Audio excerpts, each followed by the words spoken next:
आपल्या अवतीभवती हा जो प्रकाश आहे, कधी विचार केलाय का त्याबद्दल? तो आपल्याला सगळं काही बघायला मदत करतो, हे तर खरंय.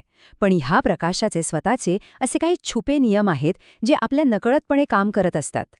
चला तर मग, आज आपण हेच नियम उलगडून पाहूया. मग तो ट्रेनच्या हेडलाईटचा प्रकाश असो किंवा समुद्रातल्या जहाजांना वाट दाखवणाऱ्या दीपगृहाचा, हा प्रकाश आपल्याला नेहमीच मार्ग दाखवतो. दिसायला अगदी साधा सरळ वाटत असला ना, तरी तो काही ठरलेल्या नियमांनुसारच वागतो.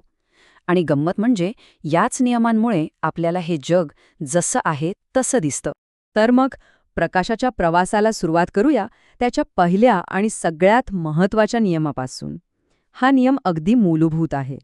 प्रकाशाचा पहिला आणि सगळ्यात सोप्पा नियम, तो नेहमी सरळ रेषेतच प्रवास करतो. तो कधीही स्वतःहून वाकडा तिकडा जात नाही किंवा वळत नाही. हे बघा किती सोप्पा प्रयोग आहे. एका सरळ नळीतून पाहिलं की मेणबत्तीची ज्योत अगदी स्पष्ट दिसते, पण तीच नळी थोडी जरी वाकवली की ज्योत दिसेनाशी होते. असं का बरं होतं? कारण अगदी सोपं आहे, प्रकाश सरळच जातो, तो नळीसोबत वाकत नाही.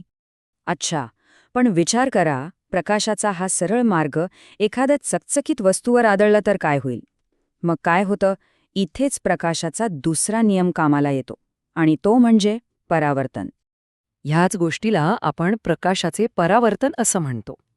म्हणजे जेव्हा प्रकाशकिरण एखाद्या चमकदार पृष्ठभागावर आदळतात, तेव्हा ते तिथून उसळी मारून परत फिरतात. अगदी साधं उदाहरण म्हणजे तळ्यातलं शांत पाणी एखाद्या आरशासारखं काम करतं, नाही का? आणि त्यात आपल्याला आजूबाजूच्या झाडांचं प्रतिबिंब दिसतं. पंचतंत्रातली ही गोष्ट तर अनेकांना आठवत असेलच. एका हुशार सशाने एका गर्विष्ठ सिंहाला विहिरीत त्याचं स्वतःचंच प्रतिबिंब दाखवून कसं फसवलं होतं.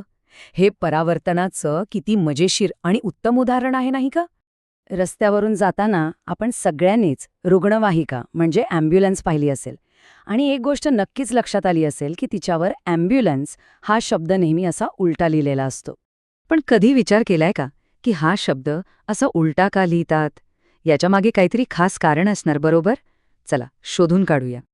तर यामागचं विज्ञान आहे पार्श्वव्युत्क्रमण. आता हा शब्द थोडा अवघड वाटेल, पण गोष्ट अगदी सोपी आहे. सपाट आरशामध्ये आपली उजवी बाजू डावी दिसते आणि डावी बाजू उजवी, आणि याच कारणामुळे रुग्णवाहिकेवर ॲम्ब्युलन्स शब्द उलटा लिहिलेला असतो, जेणेकरून पुढच्या गाडी चालवणाऱ्या व्यक्तीला तो स्वतःच्या आरशात अगदी सरळ वाचता येतो आणि तो रुग्णवाहिकेला पटकन रस्ता देतो. बघा किती हुशारीने वापरलंय हे विज्ञान. पण थांबा, सगळेच आरसे काही सपाट नसतात. काही आरसे वक्र असतात आणि ते आपलं प्रतिबिंब इतकं बदलतात की ओळखूही येत नाही.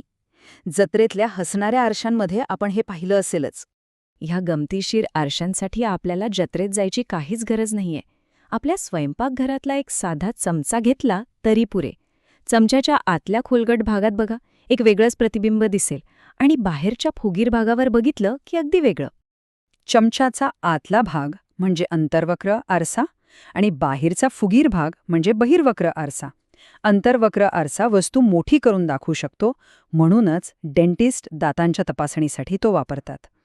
या उलट बहिर्वक्र आरसा वस्तू लहान पण जास्त मोठा परिसर दाखवतो, म्हणूनच तो गाड्यांच्या साईड मिररमध्ये वापरला जातो, जेणेकरून मागून येणारं बरंच काही दिसावं.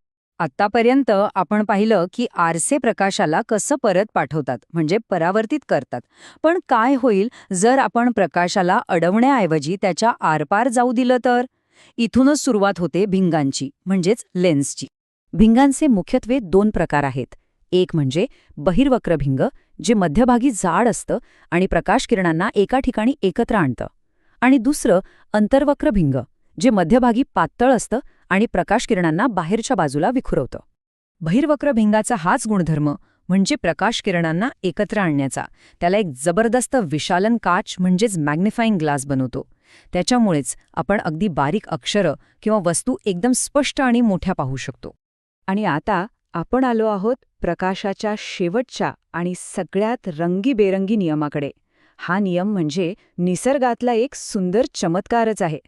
पाऊस पडून गेल्यानंतर आकाशात ते जे सप्तरंगी इंद्रधनुष्य दिसतं, ते आपण सगळ्यांनीच पाहिलं आहे. पण हे सुंदर दृश्य नक्की आहे तरी काय, आणि ते तयार कसं होतं?